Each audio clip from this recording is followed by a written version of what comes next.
keep running the nation on collective deceits. It's just a matter of time. Thank you very much for keeping pace with us here at ONIF TV. This is Serious Matters. Please do share our videos to others. Drop your comment. Make them simple and simple. Talking about, matters arising in the country today. Talking about, the rate at which people are drowning in poverty and in pain, in anguish of, subsidy removal and its effect on the Nigerian people. How much people are drawn further into poverty. The NLC have decided to go into another meeting with the federal government and to see how things pan out. Well, there have been several failed promises, and we're going to be talking about how much fuel prices have gone up in the market, and it's about 94 to 95 dollars per barrel now, and prices are still being held. You saw in the news earlier on today that the price of petrol, the marketers are just waiting, are likely to hike it again. At the moment, people are already buying as high as about 620 naira per liter. The question is, where are we going? And so if prices are still being held, the question is, how are they doing it? You see, the truth is, we still do not have a transparent government. That is the point. You see, until we come to a point where what we say is what we do, until we come to a point of transparency, a point of integrity, if you are not a man or a government that has integrity as its watchword, then every other thing, talk about patriotism, talk about productivity, talk about prosperity for the nation, they will all be a mirage. Because transparency is key. Let us know what is really happening. Now, the federal government took away subsidy without preparing. And to think of this, let's Rufai, I'd like us to take this part from Rufai where he made references to one or two things, and then we'll come back to have our discussions regarding FG inviting the Nigerian Labour Congress for a discussion. The federal government has shown, that's why we're where we are today. The federal government pulled out subsidy without having plans for it, without having a clear vision on what to do, and it is obvious because all the meetings they said they were going to have with Labour, they didn't have those meetings. We've gone from the point of setting up a tripartite committee to be able to meet and fashion something veritable as regards salaries for workers and as regards welfare for workers. We've gone full circle 360 degree to not as regards that. And when you put that conversation forward, the current minister has also shown bad faith, and that's why Labour did go on strike. And the meeting was not attended before they went on strike. And I am sure that the TUC that goes ahead to say, let's still have meetings and all of that. Because I heard the TUC chief was saying, let's have meetings with the government, let's see how this pans out. I'm sure the TUC, in local parlance, I don't clear now to see that nothing has still been done. Yes. Nothing yet for the workers. Nothing yet as regards all the positions put forward. Nothing. It's just been audio in local parlance. How we can't move forward and run a country this way. We can't run a country of failed promises to the NLC, month in, month out. So what is going to be the new catch about this meeting? Another failed promise announced? We can't continue this way.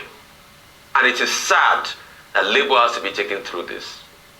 But we'll still say Labour should attend as patriots. Let's see what will come out of it. But I will be shell-shocked and more than surprised to see any departure for what we know hitherto. The staccato rhythm, the back and forth, and the uncertainty.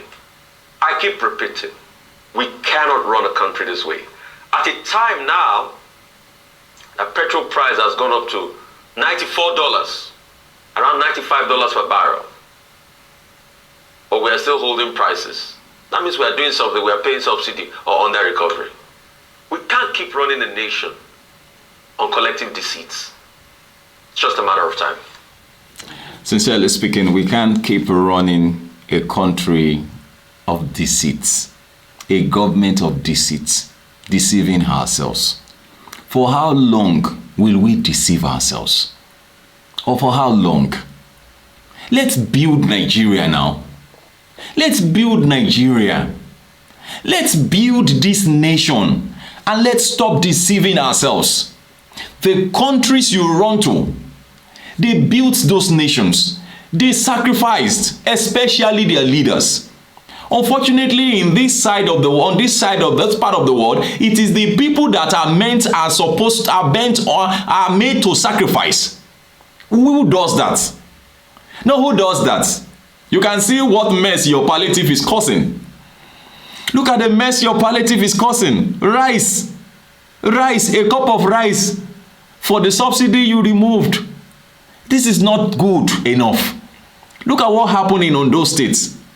That an APC chairman will raise a chair to hit a commissioner for women affairs, injuring. I mean, leave the fact that she's even a commissioner, the fact that she's a woman alone. But what's at the bottom? Palliative causing issues all around. We've seen videos of people struggling. In fact, some were scooping it from the ground. I'm sure they feel that when they get home, they can now go and pick what they have scooped to, separate the sand from what they have picked or from what they have scooped. For how long do we want to do this? This is the same nation where we have tankers. Tankers will fall on the road and then people will start scooping fuel and then there will be an explosion and hundreds of people will die.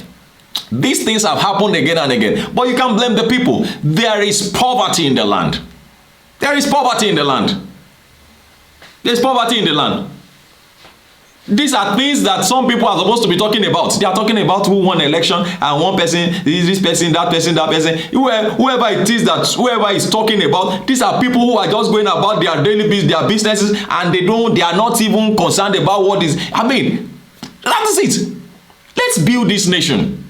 It's not now about who won. It's not now about who is going to be president. It's not now about what the judiciary is going to say. It's about who is there and what is he doing. I think President Tinubu has enough time to prove to the whole nation that, look, okay, let us even assume I didn't win the election. Let's assume I got into this place by crook and by whatever means. I will prove to you that I am a good man and I'm the best man for the job. Is that not good enough? Shouldn't we be able to see signs like, oh, really? Well, I think it's okay. Shouldn't we be able to go back for those people who voted for other candidates? Should just go back and say, okay, Oga, let's hold on till this man finishes. He's doing well. He's doing well. Look at what's happening in Osun State. Even the APC, I mean, they said that no, this guy is doing well. Let's leave him alone. Let him do his job. When he finishes, we come back again. It's about productivity. It's about, efficiency. We cannot continue to run our government on deceit. And that's the truth. Thank you very much, Rufai. And thank you to Arise News for helping us on that. Thank you very much for watching. This is Serious Matters here at NLC TV. God bless you. Bye-bye.